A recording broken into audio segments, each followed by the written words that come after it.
Hello everyone, I'm Sonia Surabhi Gupta. In this series on acontecimientos contemporáneos, that is contemporary events, this video will focus on Operation Condor. So what was the Operation Condor or the Plan Condor? It was one of the darkest episodes in 20th century Latin American history that took place during the dictatorships in the 1970s and 1980s. So what we're going to try and do is understand how Operation Condor functioned and what were its consequences. And we will also try and see the efforts that were made towards securing justice for its victims after the countries involved in Operation Condor transitioned into democracies. I would like to underline once again that Operation Condor or Plan Condor was one of the most difficult episodes, the more darkest episodes of Latin American history, of our times. It took place in the 1970s and 1980s, which is the time that you will remember that many countries in Latin America were under dictatorships, and these dictatorships had come to power mainly through military coup d'etats. So the dictatorships of Argentina, Bolivia, Brazil, Chile, Paraguay and Uruguay, these 6 countries, they set up Operation Condor, which is also known as Plan Condor. This was a secret and covert transnational network of coordination to persecute, torture and eliminate political opponents, trade unionists, student activists, and they did it jointly across these 6 countries. It functioned secretly from the mid-1970s until the early 1980s, and it turned the entire South American region into a borderless area of terror and impunity. And because of its secret and clandestine nature, and also because investigations into the Operation Condor are still going on, it is difficult to arrive at a precise number of deaths directly attributable to Operation Condor. Some estimates are that at least 60,000 deaths can be attributed to Plan Condor, and roughly 30,000, just almost half of these in Argentina alone.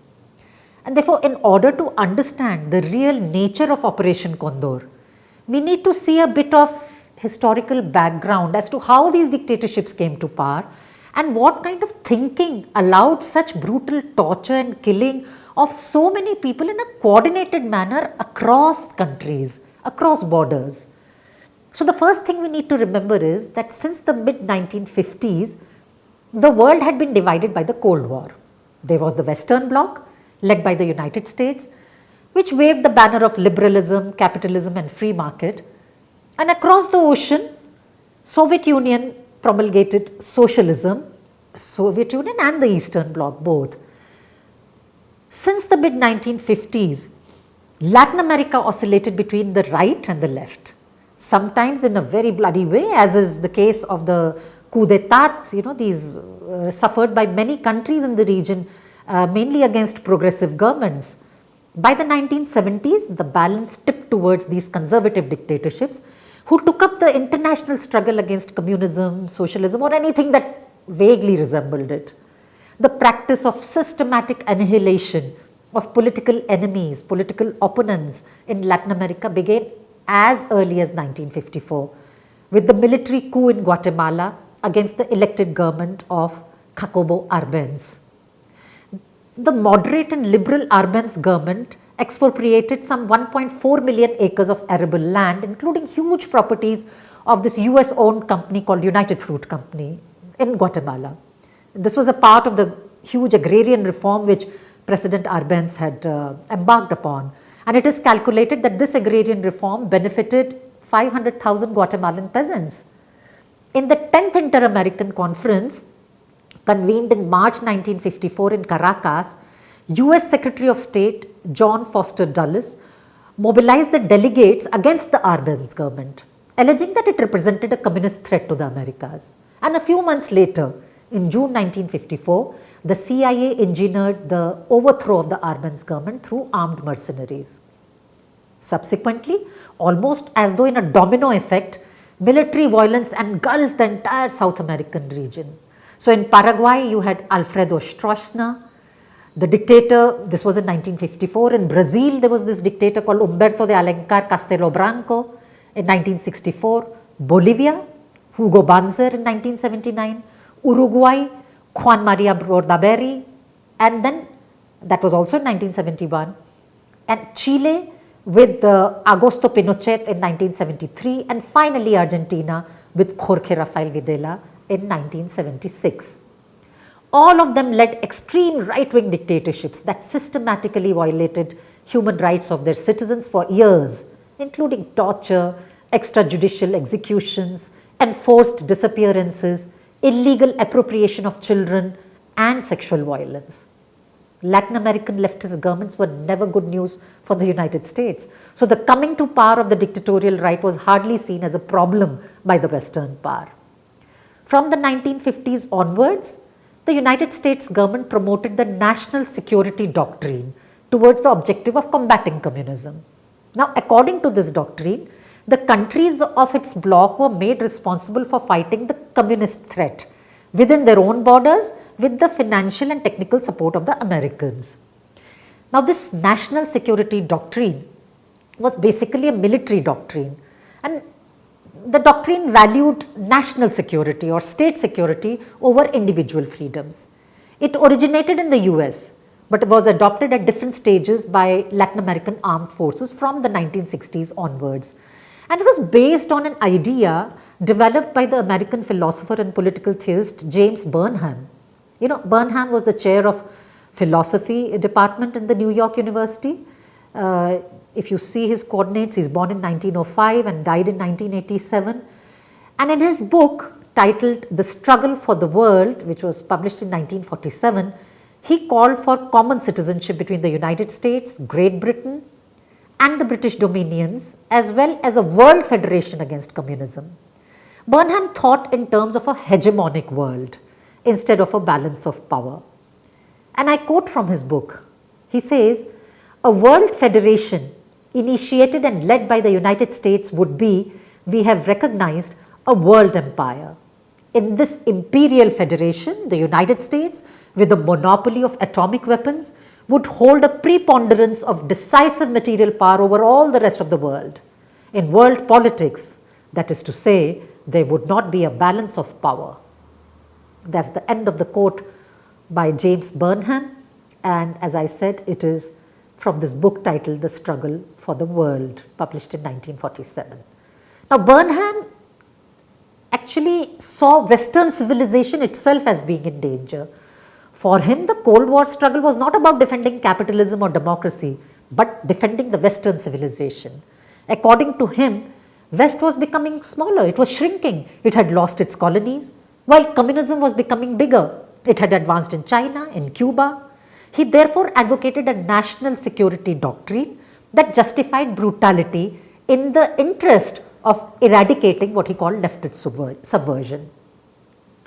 Now, the Latin American dictatorships also used the doctrine of national security to control various aspects of social life in the name of national defense and their fight against communism.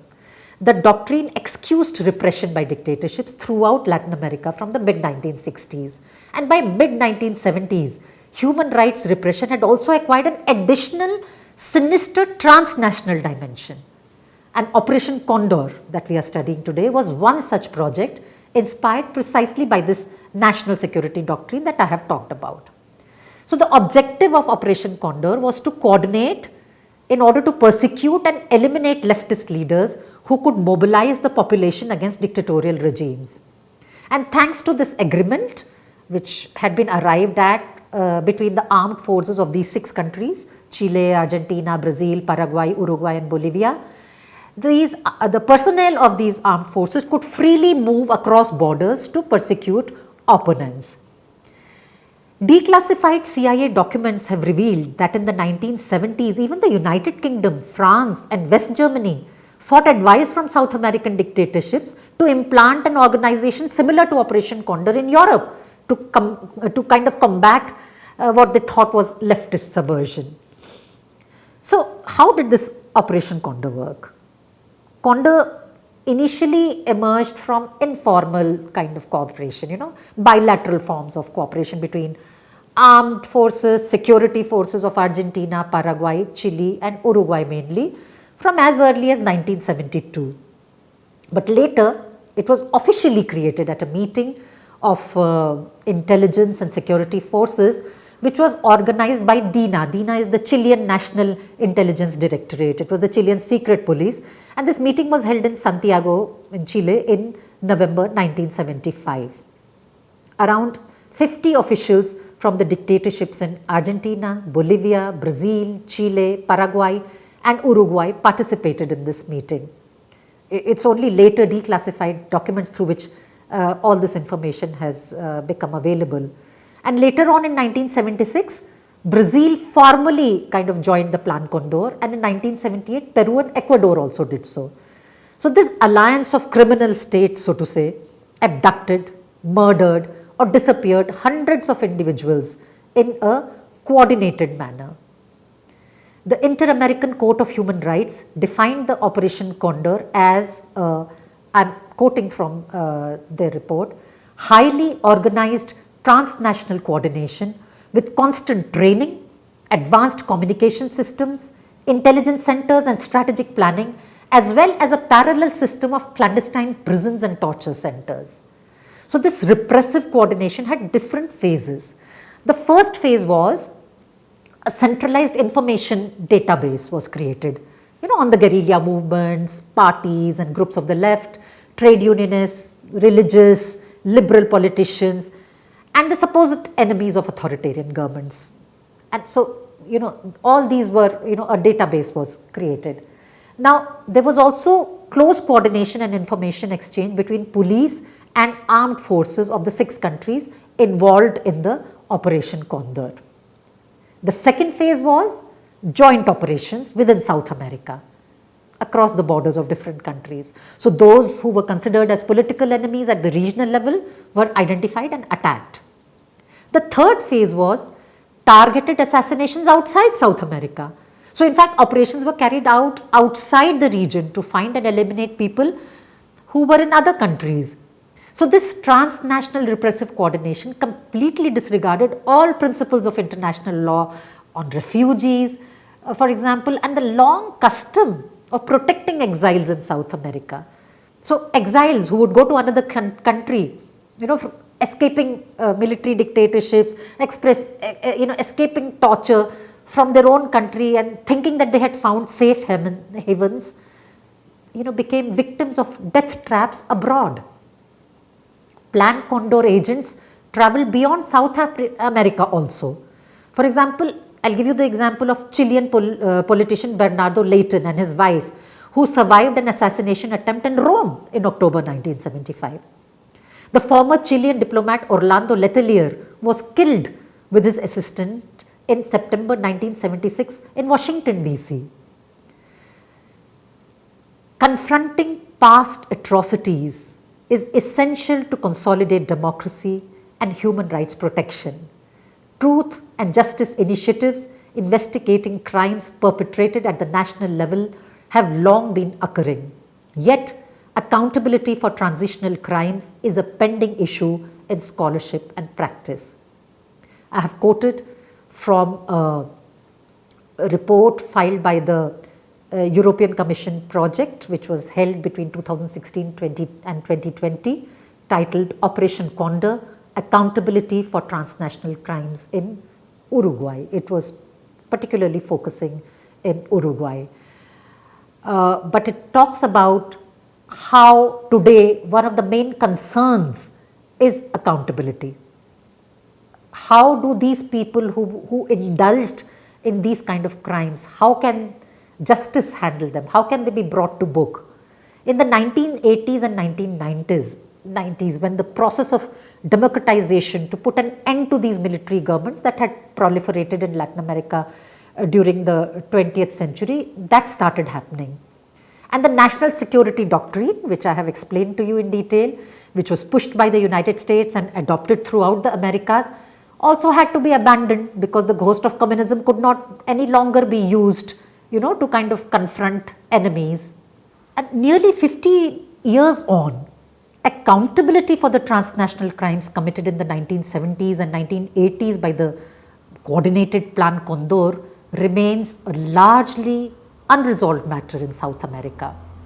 Now, though these transnational atrocities began to be investigated after democracy returned in South America, the problem was how to achieve accountability for transnational human rights violations. How could the justice systems of one country, individual countries, respond to these cross-border atrocities? For example, on May 27, 2016, for the first time ever, a court in Latin America ruled that Operation Condor was a supranational criminal conspiracy organized to disappear political opponents across borders. Now, this verdict was handed down by an Argentine court that convicted 14 high and mid-ranking Argentine military officers who acted during the 1976-1983 dictatorship and one Uruguayan military officer for their involvement in this criminal plan. The Operation Condor verdict in Argentina of 2016 broke new ground in human rights and transitional justice for its innovative focus on transnational crimes and for holding state agents accountable for extraterritorial human rights violations. So, this investigation, which began in 1999, was started by two lawyers, David Baigun and Alberto Pedronicini.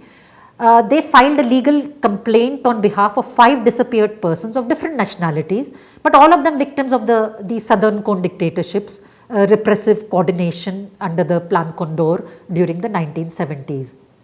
So, the main argument was that these disappearances were carried out in the framework of a conspiracy between the highest ranking military and political leaders making criminal use of state apparatus in a context of dictatorial regimes in the entire region. And this ruling, depended on mobilized hundreds of witnesses, some of whom were actually survivors of concentration camps or relatives of the disappeared. They were researchers, journalists, public officials, and their stories referred to a common thread of struggle, persecution, exile, and death. Many testified via video conference from their countries of origin. So, in addition to people's testimonies, there were thousands of documents and archival materials that made it possible to explain the scope of the operation. For example, there were a dozen reports by human rights organizations, more than 400 dossiers from the CONADEP, which is the National Committee on the Disappearance of Persons in Argentina.